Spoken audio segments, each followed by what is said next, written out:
साथियों नमस्कार। शिक्षा सेवा का भविष्य कैसा होगा इसको देखना बहुत जरूरी है, क्योंकि नौकरी करते करते लमसम 15 साल हो गया है। इसी दरमियान अगर हम कह रहे हैं कि शिक्षा सेवा का भविष्य कैसा होगा, तो कहना बहुत मुश्किल हो जाता है कि शिक्षा सेवा का भविष्य कैसा होगा।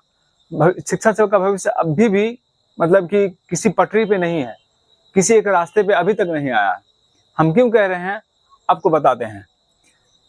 2008 और 9 वाले को अभी ड्यूटी करते हुए 15 साल हो गया है, और 2014 में जो बहाली हुआ था उसको ड्यूटी करते हुए आज 10 साल हो गया है।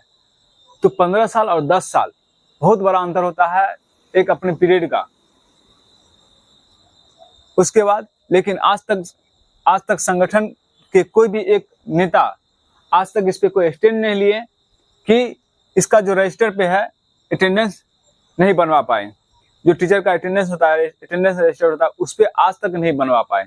आज तक हमारे शिक्षा सेवा का कोई ऐसा नेता सामने आके ये नहीं स्टैंड किए होंगे कि हाँ कि इस पे सबका अटेंडेंस इस पे एक बनना चाहिए, चाहे कोई भी हो, समायोजन हो, चाहे जैसे भी हो, कोई एक स्टैंड पे आदमी आगे खड़ा हुआ होगा। हम क्यों कहते हैं कि शिक्षा सेवा का कोई भी एक नेता स्टैंड नहीं ले सकता है? क्योंकि आज तक महिला से मुक्ति नहीं दिलवा पाए। महिला से मुक्ति आज तक हम लोग महिला देते हैं, आज तक भी देते हैं।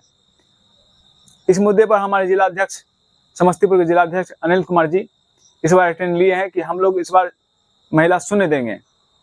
उनका आह्वान हुआ है और इस बार हम लोग महिला शून्य देने वाले हैं। और आगे देखेंगे जो संघ के नेता है, जो अपने आप को नेता मानते हैं, वो आज तक इस पर स्टैंड नहीं लिया। और जब तक ये प्रदेश अध्यक्ष, जिला अध्यक्ष दोनों मिलकर स्टैंड नहीं लेंगे तब तक यहाँ चिल्लाने से कोई फायदा नहीं है। आगे बताते हैं। हम लोग का जो बहाली हुआ था वो सर्व शिक्षा में हुआ था, और हम लोग को जन शिक्षा में लाके पटक दिया है।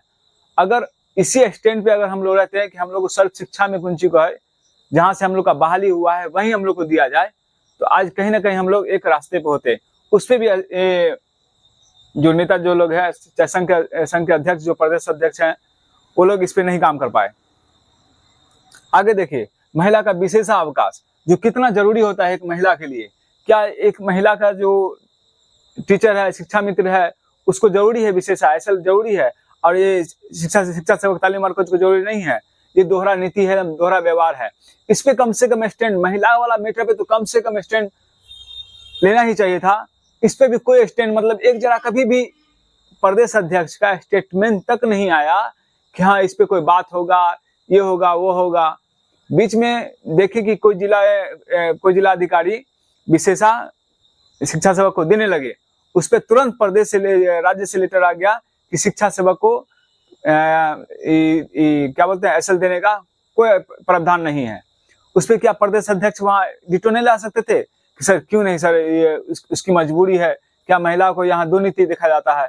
बताइए, क्योंकि सबका तो सेम ही प्रोसेस है, फिर ऐसा क्यों किया जाता है? मगर इस पे प्रदेश अध्यक्ष भी नहीं बोल पाए। बस अभी और आगे देखिए, हम क्यों कहते हैं कि कोई आज तक शिक्षा सेवा का आज तक कोई नेता स्टैंड नहीं ले रहा है? क्यों नहीं ले रहा है? आज तक 15 साल में शिक्षा सेवा का कोई नेता नहीं बन पाया आज तक। हम क्यों कहते हैं नेता नहीं बन पाया? इसका कारण देखिए,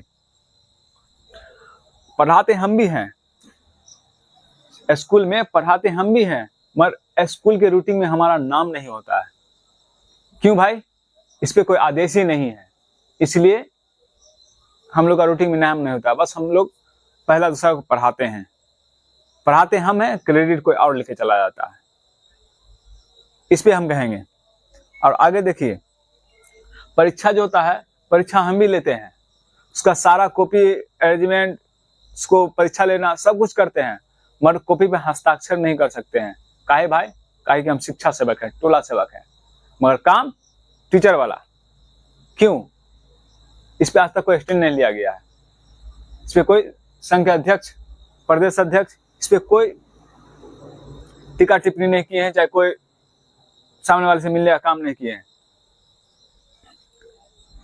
हम लोग का कोई अस्तित्व ही नहीं है, क्योंकि हमारे शिक्षा सेवा का कोई स्टैंड लेने वाले नेता नहीं है।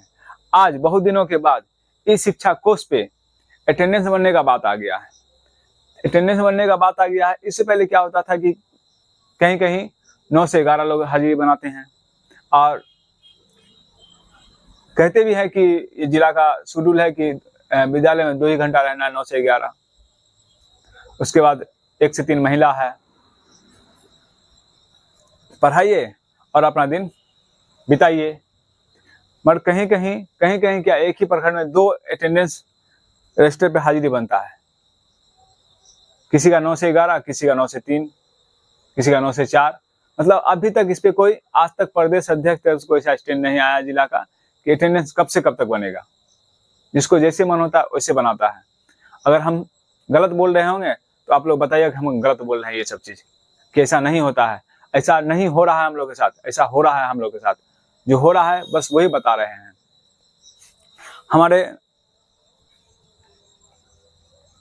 हमारे जो ये समस्या है इसका निदान आज तक नहीं हो पाया है, और ये 10 से 15 साल बहुत होता है। और कब तक आप एक नेता का, एक मंत्री का अगुवाई करते रहेंगे? कभी उसका स्वागत होता है, कभी उसका स्वागत होता है। अभी आज से 2 दिन पहले रत्न सरदार जी का स्वागत फिर हो रहा है।